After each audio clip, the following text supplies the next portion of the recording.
And time now for my After Five guest in the programme. I'm after delighted to be joined by 60s star Billy J Kramer. Billy, thanks for your company today. Thanks for being with me. Pleasure, Wayne. Nice to meet you. Let's talk about the new single, which I couldn't have done it without you, which is a tribute to the late Brian Epstein. Did you write the song? It was written by Mark Hudson, a friend of mine in New York. He's written songs he wrote Living on the Edge for Aerosmith, and he's written songs for Celine Dion and all, We've been friends for many years. And funny enough, just before I went to Abbey Road to record the album, I'd sort of chosen the songs I was going to do, and then he called me one day and he went, "Do you know that song we were talking about?" I said, "Yeah." He said, "Well, I've done it. I'll send it to you." And he sent it to me. He was in Nashville, and I loved the song. And I said, something else is going to be dropped after, what I was going to do, and I put that one in. And it is to Brian Epstein. It's also to George Martin. It's also to the Beatles. To everybody. Yeah. I couldn't have done it without you. Yeah, you say you recorded Abbey Road, but you recorded all those great 60s hits there, didn't you? Is that right? I recorded, I recorded Do You Want to Know a Secret? Bad to Me, I Call Your Name, From a Window, I'll Keep You Satisfied, Little Children, Trains and Boats and Planes. I recorded all them songs with George Martin at Abbey Road, yes. So it must be an incredible feeling to go back there then after all those years, yes, to record another song, was it? Oh, I recorded 10 songs, but it was very moving, to be in the same room where I first sat with John Lennon and he played me Bad to Me for the first time, Yeah. And he also played me I Want to Hold Your Hand that day as well, which, was very interesting. Yeah, I bet. Yeah.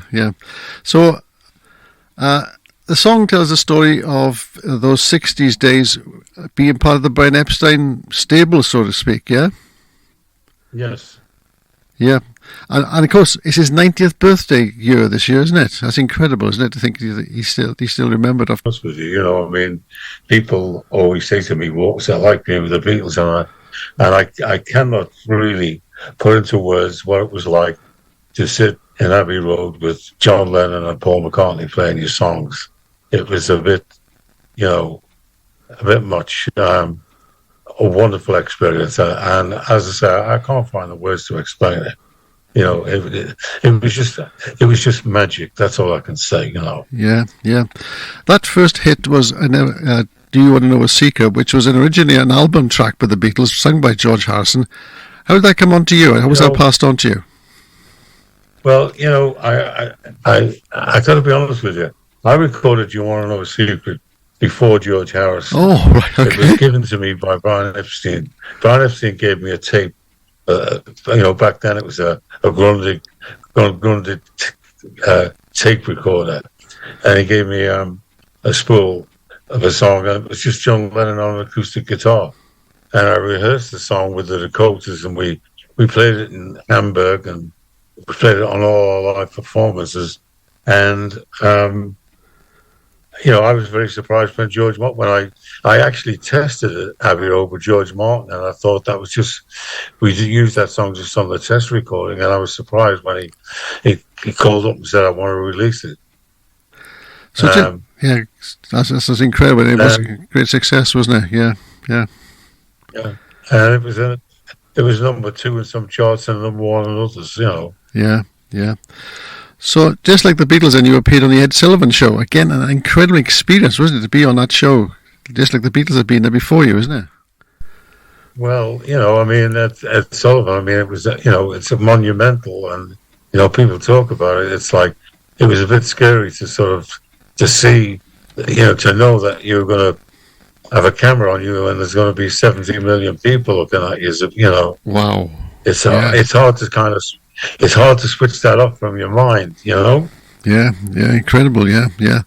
So I suppose you really got to concentrate on the audience and not remember those people all across America listening to you, yeah? Is that how you felt? Is that how you approached it? I'll tell you the truth. I'll tell you how I approached it. I'd done a show at the London Palladium and I had a bit of what I call a meltdown. I was so nervous. And when I did that solo, I thought, I'm not going to let that happen to me again. And I did the sound check in the afternoon, and I came back in the evening just in time to go on. Yeah. And I just walked on and did it. So no hanging about then, just straight in. That's what you wanted to do, was it? Yeah, straight into it. Yeah. Yeah, I see what you mean, yeah. And am I right in saying the first person to have a #1 in America with a Lennon McCartney song not sung by the Beatles? Is that true as well? Well, I didn't have a #1 in America. Sorry. But what happened was, my record Bad to Me was it was a double A side. It was Little Children and Bad to Me. Yeah. And what happened was it was the highest entry ever in the Billboard charts. It came in at number 8. Right. The only trouble is how the charts work is one was, people were playing either side, so it was stopping it moving up. they were fighting against each other. Yeah. So I'm pleased that the bottom line is it's the highest entry ever, and it's a record that's never been beaten. That's marvellous. That's great stuff, yeah. Yeah. Now, the name, obviously you were known in Liverpool as Billy Kramer, but was it the John Lennon suggestion that the J came in between the two main names? Yeah.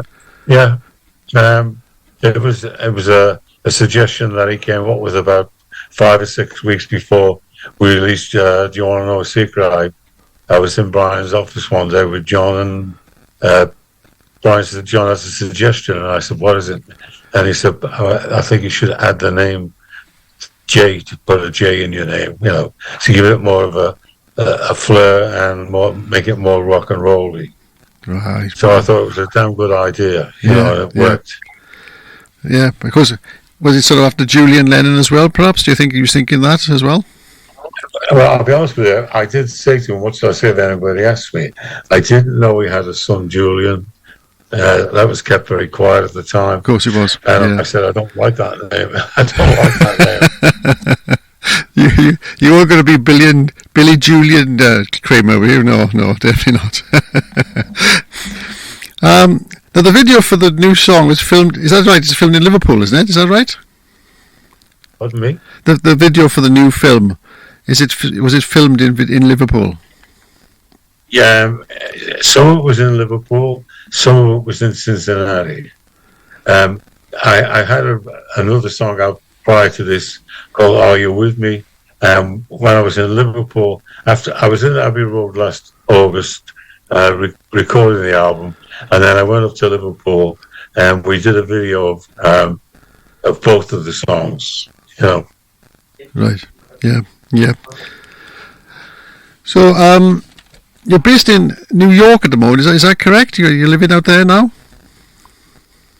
Where? Are you living in New York now? Are you based in New York? No, I now live in Chicago. Oh, Chicago. Sorry.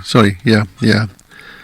So why the move? Why the change? Why Chicago now then? What's the difference? A number of reasons. My partner lived in Chicago, and I lived in New York. Right. And I thought it was, it was better that we got together. And I really like Chicago. There's a lot going on. It's a great city. Mm-hmm.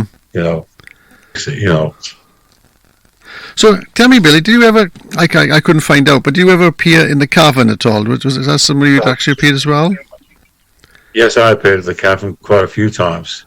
The Cavern, the Iron Door, Aintree Institute, Blair Hall, the Majestic Ballroom, all them places. And of course, you were opening for the Beatles as well at some time as well, didn't you?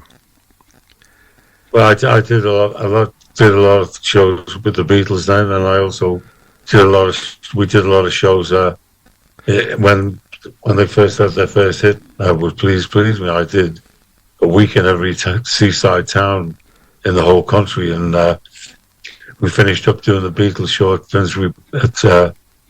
the Finsbury Park Astoria, which is the Rainbow. Yeah. Well, Billy, there were so many great songs you sang in the 60s. I just hope this one's also going to be a great song for you. Is it one song that always sticks in your mind, which is the song you love to sing now? song I like to sing now? Yeah, if you know from the '60s numbers, was there a song you love singing now? From those great hits of the '60s. Well, I enjoy them all because let's face it, they made me. They gave me a name. Yeah, You know? yeah. Well, there you are then. That's brilliant. Thanks so much for being my After Fight guest today. Good luck with the single. I couldn't have done it without you.